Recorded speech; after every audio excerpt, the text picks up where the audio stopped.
नमस्कार। नमस्कार। हाँ जी, बहुत अच्छा लगा जैन मंदिर में आकर। बहुत बहुत अद्भुत अद्भुत जगह है और बहुत एनर्जी लगी यहाँ पर आकर। जी, जी। ऐसा लगा कि ऐसी एनर्जी मैंने कहीं ज़िंदगी में फील नहीं करी। हाँ, हाँ। कल रात को मैंने आरती अटेंड करी थी यहाँ हाँ, पर। हाँ। जी, जी। तो ऐसी ऐसी एनर्जी दिखी मुझे यहाँ पर कि ऐसी पावर है यहाँ पर जो मैंने पूरी दुनिया में कहीं नहीं देखी। हाँ, हाँ। पुजारी जी, आपका नाम क्या है?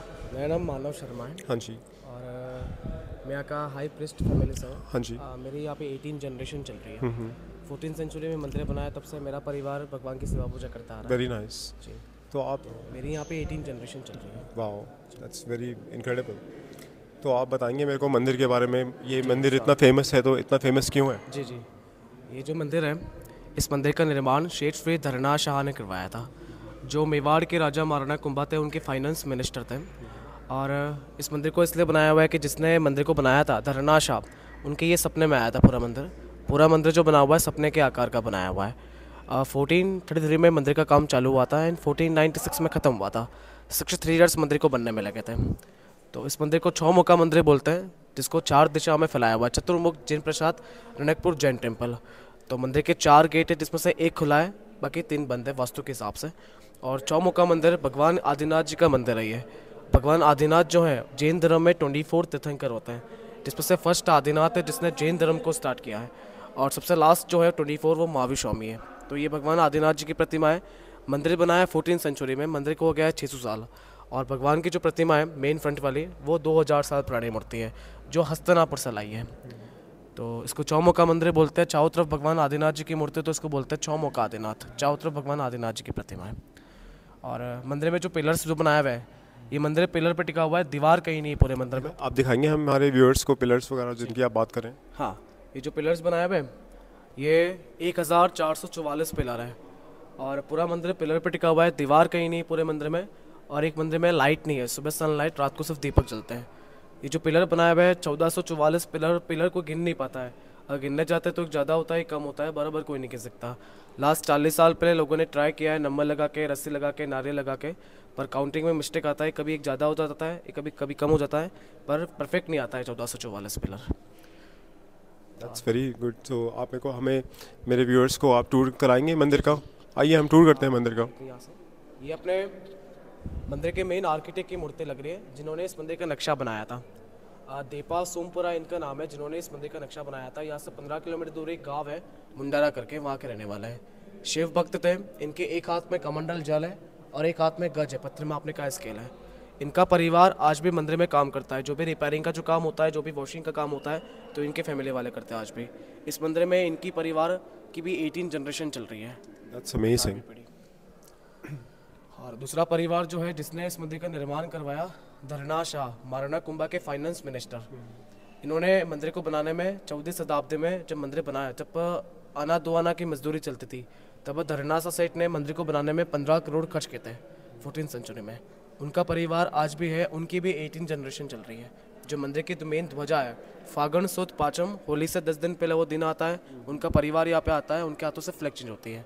तो 18 जनरेशन उनकी चल रही है।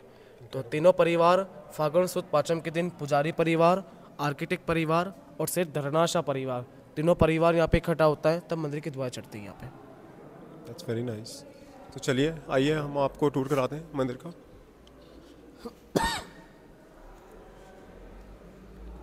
ये मंदिर का पहला गेट है जो भी खुला हुआ है। मंदिर के अंदर 3 हाथी हैं, जिसमें से ये पहला हाथी है। हाथी के ऊपर भगवान आदिनाथ जी की माता जी बैठे हैं। माता का नाम है मरुदेवी माता। इनको हाथी पर ही मोक्ष उगाया था।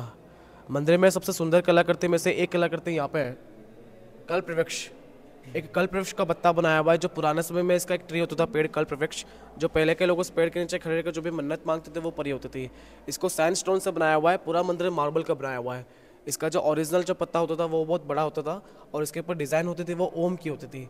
तो इसमें 108 ओम की कला है और 16 चंद्रमा की कला है इसमें। तो कहता है लोग कि आज भी इसके नीचे खड़े रहकर और भगवान के सामने हाथ जोड़कर आप जो भी मनोकामना मांगनी है वो मांग सकते हो, पर निकलते समय, जाते समय। पूरे मंदिर में 350 भगवान की प्रतिमा लग रही है। एकलौता जैन टेम्पल है जो 84 जिनाले का बनाया हुआ है। 84 रूम्स बनाए हुए हैं पूरे मंदिर में, और 350 भगवान की प्रतिमा। और मंदिर में 24 डोम है, जिसमें से 4 बड़े ऐसे 4 बड़े बिग डोम है, इसको बोलते हैं मेघनाथ। मेघ यानी बादल और नाथ यानी भगवान। और 20 स्मॉल डोम है, 20 छोटे वाले डोम है, उसको बोलते हैं रंग मंडप। टोटल मिलाकर 24 डोम है। और जिसने इसमें भी मंदिर बनाया था धरनासा सेठ, ये उनकी मूर्ति लग रही है यहाँ पे, बता रही है। ये छोटी सी मूर्ति लग रही है धरनासा सेठ, जिन्होंने इस मंदिर का निर्माण करवाया। इतना बड़ा मंदिर बनाया, अपना कोई नाम नहीं लिखवाया। आज के लोग क्या करते हैं, खुद का घर बनाते हैं तो सबसे पहले अपन का नाम लिखवाता है। इनके दिल की इच्छा थी कि मेरा कोई नाम नहीं होना चाहिए, मेरी दिल की इच्छा है कि मेरी छोटी सी मूर्ति बनाओ और ऐसी जगह लगाओ जैसे लोग मुझे ना देख पाए, पर मैं 24 घंटे परमात्मा के दर्शन कर सकूँ। तो यहाँ से भगवान आदिनाथ जी के दर्शन होते हैं, यहाँ से सीधे भगवान मेन आदिनाथ जी के। He was a very humble man. जी जी। ये इधर रायन का पेड़ है, बता रही है।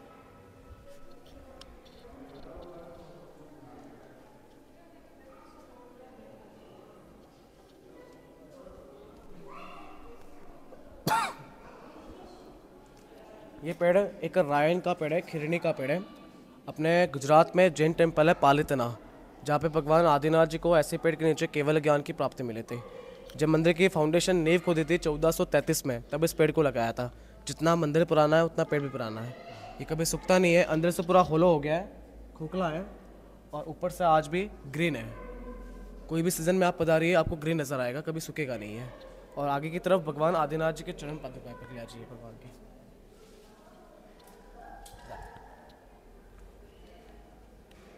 ये भगवान के चरण पादुका है आदिनाथ जी के। इस मंदिर में एक अधूरा पिलर भी है जो पूरा बन नहीं पाया, आपको बताता हूँ। उसका रीज़न क्या है? हाँ, उसका रीज़न ये है कि यहाँ के जो राजा थे महाराणा कुंभा, उनको घमंड आ गया था क्योंकि मंदिर की जो ज़मीन है वो कुंभा ने मंत्री को गिफ्ट में ज़मीन दी थी।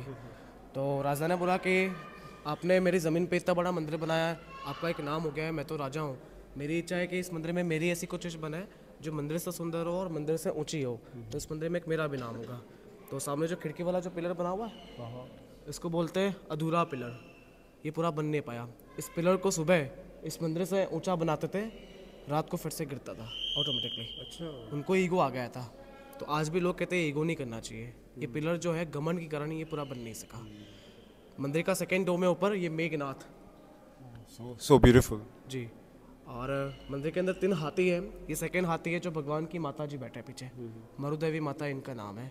इनको हाथी पर मोक्ष हो गया था जब भगवान आदिनाथ जी ने राजपाट सब कुछ छोड़ दिया था, जंगल में तपस्या करने के लिए गए थे। तो अपनी माँ अपने बेटे को ढूंढते ढूंढते जंगल में गई थी, तो माता जी को अपने बेटे के सामने ही हाथी पर मोक्ष हो गया था। तो जब भी आदिनाथ जी होता है सामने ऐसा हाथी जरूर होता है और भगवान की माता जी बैठे रहते हैं ऊपर। बता रही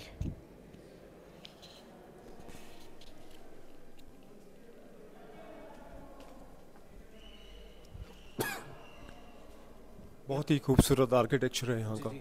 ये मंदिर का मुख्य शिखर है, 102 फीट इसकी हाइट है। पूरा मंदिर जो बना हुआ है मार्बल का बनाया हुआ है, ये ईंट और चूने से बनाया हुआ है। ईंट और चूना जो 600 साल से आज भी टिका हुआ है, कुछ बिगड़ा नहीं इसको। और वो मेन मंदिर की मेन ध्वजा है, मेन फ्लैग, जो फागण सुद पाचम के दिन यहाँ पे कोई बोली नहीं लगती है, कोई पूजा की वगैरह बोली नहीं लगती है। जो धरनासा सेठ परिवार वाले आते हैं यहाँ पे आते हैं, उनके हाथों से मंदिर की पूजा होती है भगवान की, और मंदिर की मेन ध्वजा जो है वो उनकी फैमिली वाले चेंज करते हैं। तो आज भी 600 साल से वही परंपरा चलती आ रही है जी। ये अपने मंदिर में तीसरा डोम है मेघनाथ।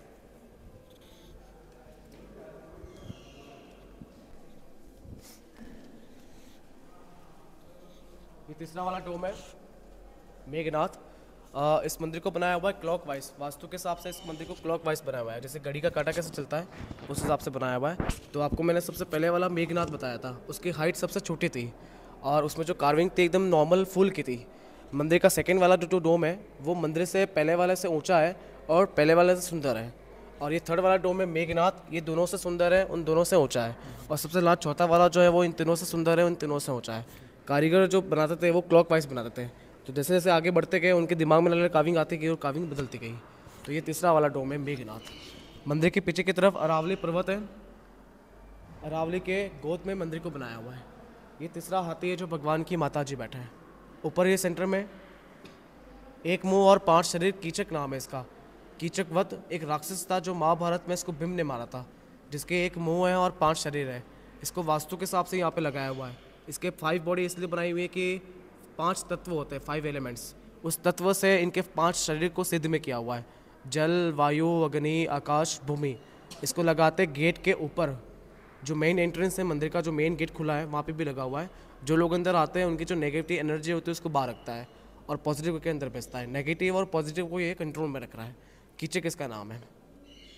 ये जो मंदिर देख रहे हैं आप, इस मंदिर की जो फाउंडेशन, जो नींव है, वो बहुत गहरी है। इतनी गहरी है कि आप जब मंदिर के बाहर जाओगे, जब मंदिर की ऊंचाई दिखेंगे, उतनी गहरी उसकी नींव है। जितना ही ये ऊपर है उतना ही नीचे है। और नींव के अंदर अपन आज की डेट में बड़े बड़े पत्थर, मिट्टी, पानी और सीमेंट डलवाता है।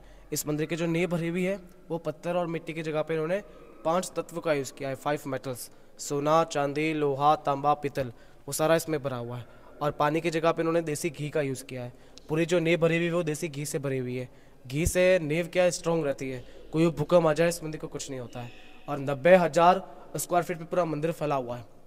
गुजराती में इस मंदिर की एक कहावत है कि आबूजीनी कोतरनी એને રણકપુરની બાંધણી તારાંગાણા ઉચ્ચ પણ એને શત્રુંજયની મહિમા કટકો બટકો ખાજે पर जीवन में रणकपुर जरूर जाजे। कुछ भी लुका सुका मिले पर रणकपुर की यात्रा जरूर करनी चाहिए। मंदिर के 3 नाम है। जिसने इस मंदिर का निर्माण करवाया, धरना शाह, उनके ये सपने में आया था पूरा मंदिर। पूरा मंदिर जो बना हुआ है सपने के आकार का बनाया हुआ है। तो सपने में उनको एक विमान नजर आया था जिसका नाम है नलिनी गुल्म विमान, जो देवलोक का 12वां विमान है और ब्रह्मांड का सबसे शक्तिशाली विमान है। तो नलिनी गुल्म विमान एक पूरा एक संस्कृत वर्ड है। नलिनी मीन्स की कमल का फूल। मंदिर का जो शेप है पूरा कमल की फूल की तरह बनाया हुआ है। गुल्म मीन्स की ब्रह्मांड और विमान मीन्स की हवाई जहाज। कभी आप मंदिर को गूगल पे सर्च करना तो मंदिर को ड्रोन के व्यू से देखना, पूरा मंदिर प्लेन की तरह नजर आएगा आपको। और दूसरा इसका नाम है चौमुखा मंदिर, 4 दिशा में इसको फैलाया हुआ है। तीसरा इसका नाम है रनकपौर। इसको रनकपुर नहीं बोलते, इसको बोलते हैं रनकपौर। पौर एक संस्कृत वर्ड है, इसका मतलब होता है गांव। उदयपौर उदय सिंह ने बसाया था, जयपौर जय सिंह ने बसाया था। ऐसे रनकपौर रनक कुंभा का एरिया है, उसका गांव है तो उसको बोलते हैं रनकपौर। पौर में से गांव होता है इसका मतलब जी। आगे चौथा मंडप है, सबसे बारीक कलाकारी की हुई इसमें पधारी।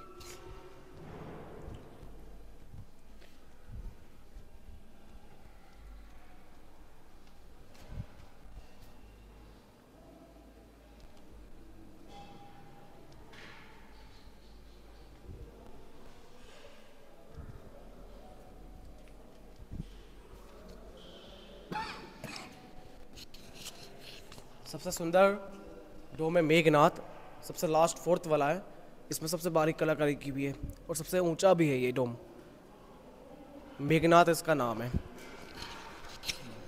मंदिर के अंदर जो पिलर जो बनाया हुआ है 1444 पिलर, उसमें से एक पिलर को जानबूझ के टेढ़ा बनाया है, बेंड उसको जानबूझ के बनाया कि ताकि मंदिर को नजर ना लगे। ये जो 15 नंबर लिखा हुआ पिलर पे थोड़ा सा बेंड है, झुका हुआ है जी। इसको जानबूझ के बनाया कि ताकि मंदिर को नजर ना लगे। और इसमें यह बताया हुआ है कि इंसान कभी परफेक्ट नहीं होता है, परफेक्ट से भगवान नहीं होता है। इंसान को भी चीज़ बनाता है, परफेक्ट नहीं बना सकता है।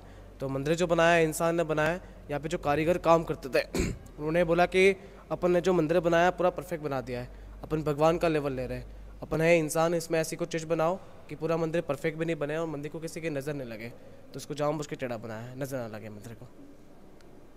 That's incredible. जी, incredible thought process behind it कि हम भी इंसान हैं, हमें गलती हो जाती है, हम परफेक्शन में नहीं जा सकते। सो इट्स वेरी ब्यूटीफुल जो आपने मीनिंग बताया इसका। इतिहास इतना है मंदिर का। और मैं यहाँ का मुख्य पुजारी परिवार से हूँ। मेरा परिवार 14वीं सेंचुरी से भगवान की सेवा पूजा करता आ रहा है। मेन भगवान की सबसे पहली पूजा जो मेरी फर्स्ट जनरेशन है, पृथ्वीराज जी उनका नाम है, उन्होंने की थी। और यहाँ के जो राजा थे महाराणा कुंभा, उनके वो गुरु थे, आचार्य थे। जब मंदिर के अंदर 200-300 साल पहले यहाँ पे कोई नहीं आता था, ना गवर्नमेंट था, ना प्राइवेट ट्रस्ट था, ना इतनी पब्लिक आती थी यहाँ पे। पूरा अरावली जंगल के बीच में मंदिर बना हुआ है। जंगली जानवर मंदिर में रहते थे, गुंडे लुटेरे मंदिर में रहते थे। पूरा मंदिर काला पड़ गया था। तब पुजारी परिवार ने मंदिर को संभाला था। जब यहाँ पे मुगल सेना यहाँ से निकलती थी, अटैक्स होते थे, तो सारी मूर्तियाँ हम नीचे छुपाते थे। ऐसा कैसा मंदिर नीचे बना हुआ है, 84 रूम्स बनाए हुए अंडरग्राउंड नीचे। तो जब मुगल सेना यहाँ पे अटैक करती थी तो हमारे पूर्वज ने लड़ाई करके इस मंदिर को बचाया है। और कोई पूर्वज शहीद भी हुए। और यहाँ से 9 किलोमीटर दूर एक गाँव है सादड़ी करके। सादड़ी से हमारे पूर्वज घोड़े में बैठ के नारियल की जो कटोरी होती है उसमें केसर 2 लोटे होते थे, उसमें जल और दूध भर के लेके आते थे और भगवान की पूजा करके फिर से लौटते थे। पुजारी परिवार 600 साल से आज भी उसी परंपरा से भगवान की सेवा पूजा करता आ रहा है। मेरे पूर्वज की फर्स्ट जनरेशन जो है उनका नाम है पृथ्वीराज। और मेरी यहाँ पे 18 जनरेशन चल रही है। मेरा नाम है मानव शर्मा। तो वो परंपरा से आज भी चली आ रही है, इस परंपरा से। इतना ही है। बोलो आदिनाथ भगवान की। Yeah. Thank you so much for watching, guys. I will highly recommend you. अगर आप यहाँ आए जैन टेम्पल में, रौनकपुर आए तो आप जैन टेम्पल ज़रूर विज़िट करिए। It's a very beautiful place और काफ़ी हिस्ट्री है यहाँ की। तो आपसे मेरा निवेदन होगा कि आप ज़रूर आएँ यहाँ पर और ज़रूर ये इतना खूबसूरत दृश्य देखिए। आर्किटेक्चर आपको पूरी दुनिया में नहीं मिलेगा। Thank you so much. Thank you for watching.